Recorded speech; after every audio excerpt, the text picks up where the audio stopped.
Picture this scenario. It's dawn over the Strait of Hormuz, the narrowest choke point for global oil trade, one of the most contested waterways on Earth. And through that corridor, where 20% of the world's petroleum passes on a normal day, flies an aircraft that was never supposed to be there. Not a stealth bomber, not a fifth-generation fighter, but an A-10 Warthog, an aircraft designed in the 1970s, slow, loud, and armored like a flying tank. And it's not hiding, it's hunting. Hunting Iranian fast attack boats, naval assets, and anti-ship positions with a 30mm rotary cannon that fires depleted uranium rounds at nearly 4,000 rounds per minute. That is not a drill. That is not a scenario from a video game. That is happening right now in real time over the Strait of Hormuz. And if you understand what that means, if you truly comprehend the strategic significance of deploying close air support platforms in one of the most heavily defended maritime corridors in the world, then you understand that this war just crossed a threshold that changes everything. Welcome back to World Brief Daily. If you're new here, this is where we deliver deep, data-driven analysis on the world's most critical military conflicts. No hype, no speculation, just facts, context, and the strategic implications that mainstream outlets won't give you. Today, we are breaking down one of the most significant tactical developments in Operation Epic Fury: the deployment of A-10 Warthogs and AH-64 Apache helicopters to the Strait of Hormuz, what it means for Iran's remaining military capabilities, what it tells us about the future of this campaign, and why the presence of these Cold War-era platforms in 2026 is sending shockwaves through every defense ministry from Moscow to Beijing. Make sure you subscribe to World Brief Daily right now and hit that notification bell, because this story is evolving by the hour and you do not want to miss a single update. Let's begin with the basics. Why does this matter so much? To answer that, you need to understand what the Strait of Hormuz actually is. It is a narrow choke point. At its narrowest point, it is just 21 miles wide. On one side, you have Iran. On the other, Oman and the United Arab Emirates. And through that sliver of ocean passes approximately 21 million barrels of oil per day under normal conditions. That represents roughly 1/5 of global petroleum consumption. When that flow stops, oil prices don't just rise, they explode. We've already seen Brent crude surge past $110 per barrel since Iran declared the strait effectively closed to commercial shipping in late March 2026. Gasoline prices in the United States have climbed to over $4.50 per gallon in many regions. European nations are scrambling to secure alternative supply routes. China and India, both heavily reliant on Middle Eastern oil, are watching this crisis with alarm. This is not just a regional conflict. This is a global economic pressure point, and the United States has decided it will reopen that choke point by force if necessary. Now here's where it gets interesting. To understand why the deployment of A-10 Warthogs and Apache helicopters is so significant, you need to understand the spectrum of air dominance. Military strategists talk about 3 levels of control in the skies. Air parity means both sides can operate aircraft, but neither has a decisive advantage. Air superiority means one side can operate more freely, but still faces meaningful threats. Air supremacy means the enemy has essentially no ability to challenge you in the air at all. The aircraft you deploy tells everyone exactly where you are on that spectrum. In the opening days of a conflict against a modern military power, you send in your stealthiest, fastest, most survivable platforms. Your F-35 Lightning IIs, your F-22 Raptors, your B-2 Spirit stealth bombers. These are the machines designed to penetrate advanced air defense networks when the enemy still has teeth. They are built to survive in a contested environment. The A-10 Warthog is not. The Apache helicopter is not. These platforms are slow. They are loud. They fly low. They are not designed to survive against integrated air defense systems. They are designed to dominate after those systems have been destroyed. And right now, they are flying combat missions over the Strait of Hormuz. That tells you everything you need to know about the current state of Iranian air defenses. On March 26, 2026, Secretary of Defense Pete Hegseth made a statement that reverberated through the entire defense analysis community. He confirmed publicly that Apache helicopter gunships were flying strike missions inside Iranian airspace and throughout the Strait of Hormuz, quote, at will. He also confirmed that A-10 Thunderbolt II aircraft were operating freely in the same airspace. And then he said something even more revealing. According to multiple sources who attended the briefing, Hegseth stated, You only send these slow, low-flying, close air support platforms when the enemy has no meaningful air defenses left. Let that statement sink in for a moment. Iran, a nation that spent decades and tens of billions of dollars constructing a multi-layered air defense network, has been degraded to the point where the United States is comfortable sending aircraft from the 1970s into its airspace, aircraft that cruise at 300 knots, aircraft with a maximum operational ceiling of just 20,000 feet, aircraft that, under normal circumstances, would be sitting ducks for modern surface-to-air missile systems.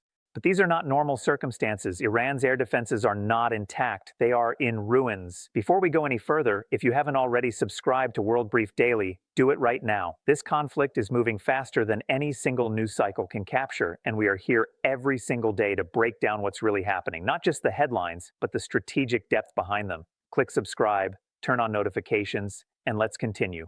To understand how we arrived at this moment, we need to go back further than the start of Operation Epic Fury on February 28, 2026. The destruction of Iran's air defense network didn't begin with this campaign.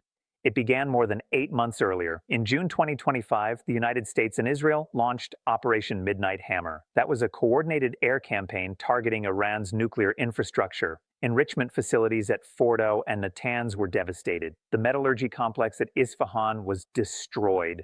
But Operation Midnight Hammer didn't just set back Iran's nuclear program. It tore enormous holes in the country's air defense network. Holes that Iran never had the time, resources, or capability to fully repair. By December 2025, Forbes published an analysis warning that Iran faced critical gaps in its air defenses.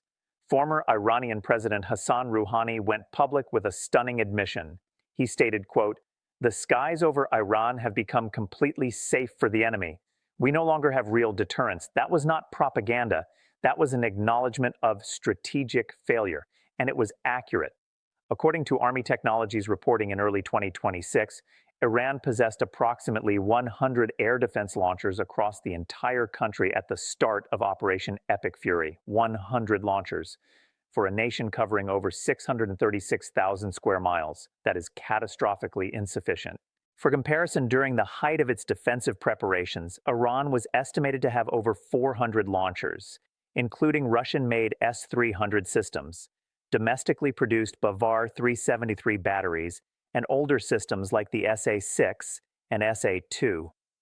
The network was designed to create overlapping fields of fire, forcing any attacking force to rely on expensive, limited stealth platforms. That network no longer existed, and what little remained was about to be annihilated.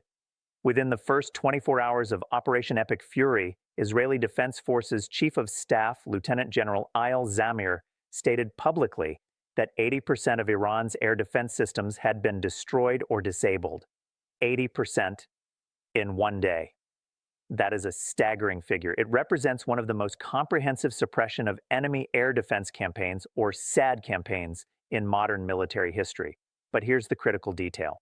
80% of an already compromised network means that what remained was not a coherent, integrated defense. It was scattered nodes, isolated radar stations, shoulder-fired missiles, older systems operating without centralized command and control, the kind of threats that are dangerous to individual aircraft in specific locations, but utterly incapable of preventing a sustained, multi-platform air campaign. And that brings us to the A-10 Warthog itself. Let's talk about what this aircraft actually is, because understanding its design philosophy tells you exactly why its presence over the Strait of Hormuz is so significant.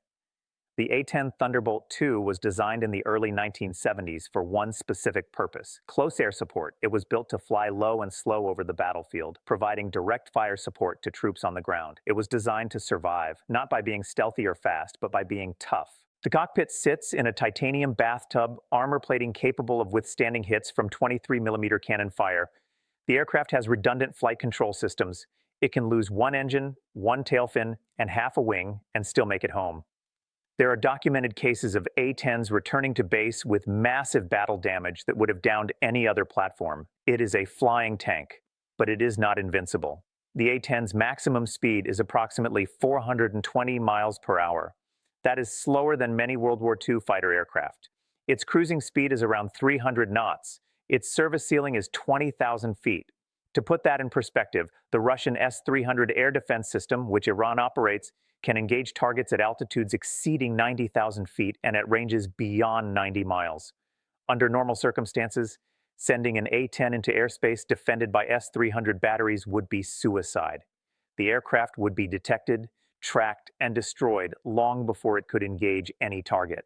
But these are not normal circumstances. Iran's S-300 systems are either destroyed, disabled, or operating in isolation without the radar and command infrastructure needed to make them effective.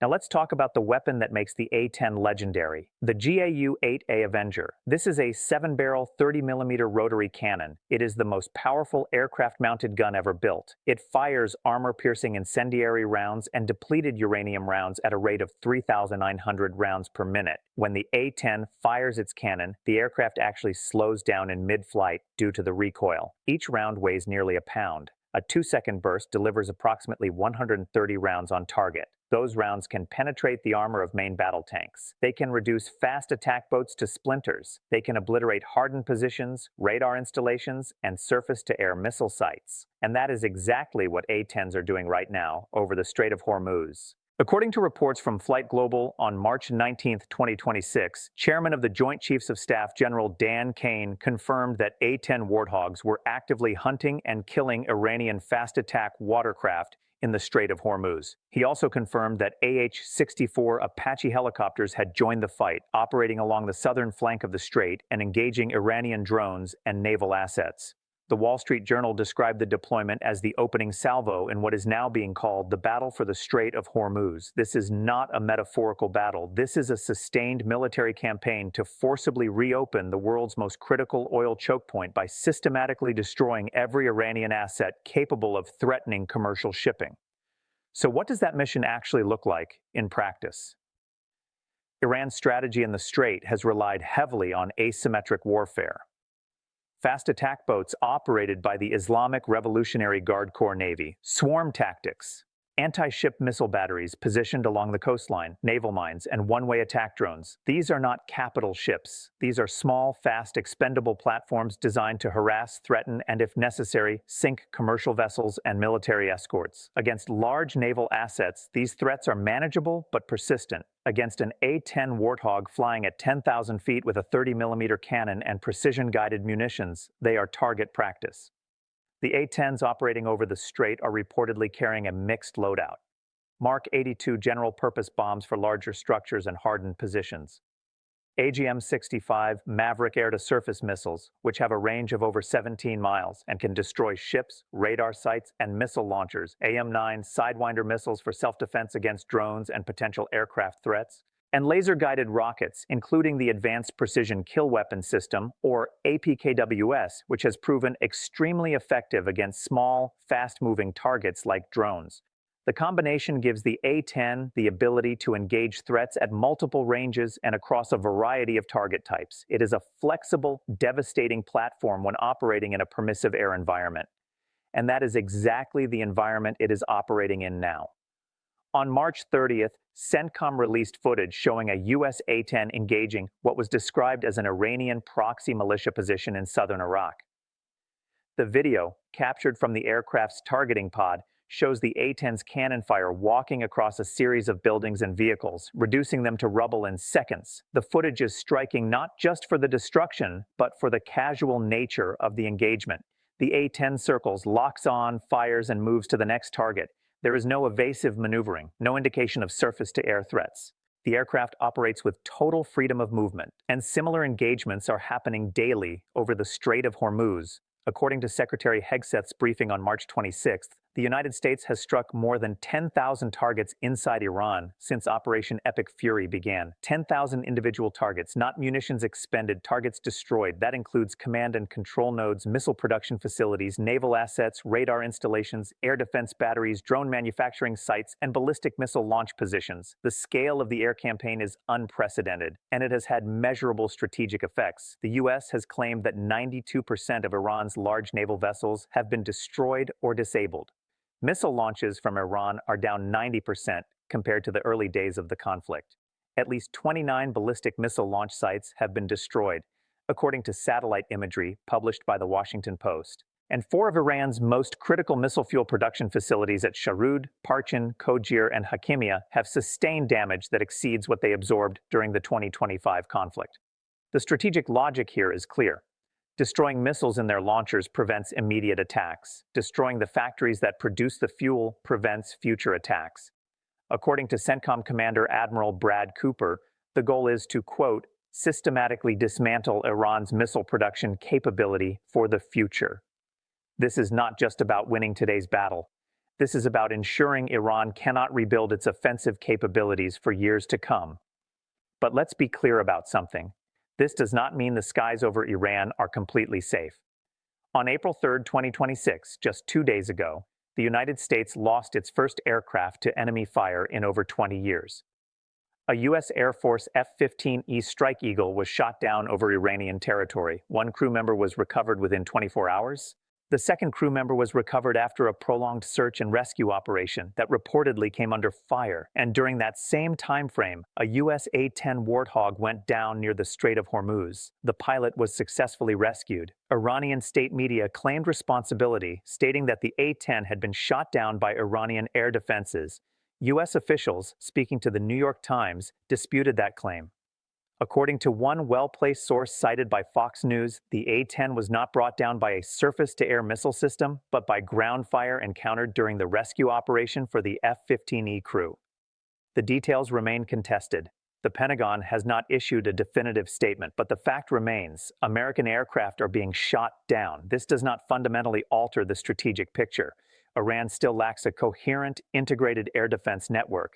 The United States still maintains air superiority across the vast majority of Iranian airspace. In many areas, it has achieved what two former CENTCOM commanders have described as air supremacy. But air supremacy is not the same as invulnerability. Scattered air defense systems, man-portable missiles, anti-aircraft artillery, and small arms fire remain threats, especially to slow-moving, low-altitude platforms like the A-10. According to the latest figures from military.com, Operation Epic Fury has resulted in 13 American service members killed in action and over 365 wounded.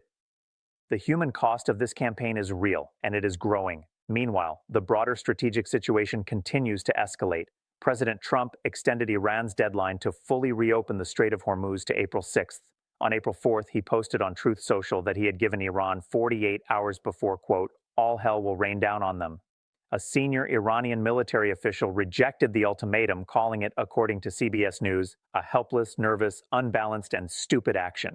The strait remains largely closed. A small number of merchant vessels are attempting transit, but normal commercial shipping has ground to a halt. Oil prices remain above $110 per barrel. 5 European nations, Germany, Italy, Spain, Portugal, and Austria, are pushing for windfall taxes on energy companies profiting from the crisis.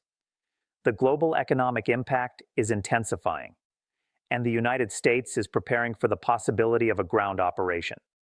According to multiple reports, including from SOF News on April 3rd, the United States has been briefed on a complex plan to secure or remove Iran's remaining stockpile of highly enriched uranium. Approximately 970 pounds of uranium enriched to 60% is believed to be stored in hardened tunnels more than 300 feet underground near Isfahan. The operation would require flying in heavy excavation equipment, constructing a temporary airfield for cargo aircraft, and maintaining security for weeks or even months. It would expose American ground forces to sustained risk in a hostile environment. President Trump has requested the plan. He has been briefed on it. Whether he gives the order to execute is now the central question facing military planners. To prepare for potential ground operations, the 31st Marine Expeditionary Unit has already arrived in the CENTCOM area of responsibility. The 11th Marine Expeditionary Unit is en route. A second aircraft carrier strike group has departed the U.S. East Coast and is heading toward the Middle East.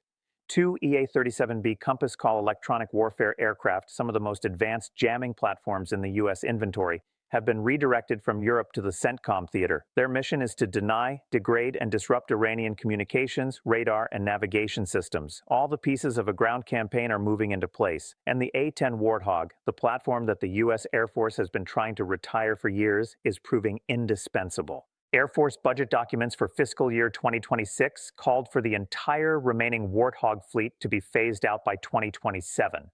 The official argument was that the A-10 is too vulnerable for modern warfare, too slow, too limited in its mission set. Operation Epic Fury is dismantling that argument in real time. Retired Air Force Colonel Kim Campbell, who famously flew a battle-damaged A-10 back to base during the 2003 Iraq invasion, predicted exactly this. In an interview with Flight Global before the current conflict, she said, "If there are ground forces on the ground and we move beyond the initial stages of the conflict, there is going to be a role for a ground support platform." She was right. The Warthog found its war, and its war found it. Here is where we stand as of April 5th, 2026. The Strait of Hormuz remains closed to normal commercial traffic. Iran faces a 48-hour ultimatum from President Trump. Both crew members from the downed F-15E have been recovered.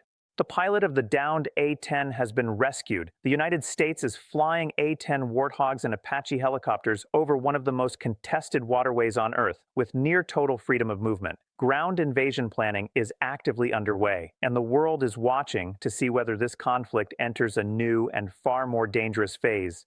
What happens next depends on decisions being made right now in Tehran and Washington. If Iran capitulates and reopens the strait, the air campaign will transition to a consolidation phase focused on ensuring long-term degradation of Iran's military and nuclear infrastructure. If Iran refuses, if the regime decides the cost of surrender is higher than the cost of continued bombardment, then American ground forces will enter Iran. And that is a scenario with implications that stretch far beyond the Middle East, affecting global energy markets, great power competition with China and Russia, and the strategic calculus of every nation watching from the sidelines. We'll be here every single day at World Brief Daily to break it all down for you. This is not just a story about aircraft and air defenses. This is a story about the collapse of deterrence, the speed and lethality of modern air power, and the consequences of strategic miscalculation. The A-10 Warthog, an aircraft designed over 50 years ago, is flying freely over Iranian airspace. That is the headline. But the real story is what that fact reveals about the total disintegration of Iran's ability to defend itself. If you found this analysis valuable, subscribe to World Brief Daily right now. Leave a comment below with your thoughts on where this conflict is heading. Share this video with anyone who wants to understand not just what is happening, but why it matters. Thanks for watching, and we'll see you in the next one.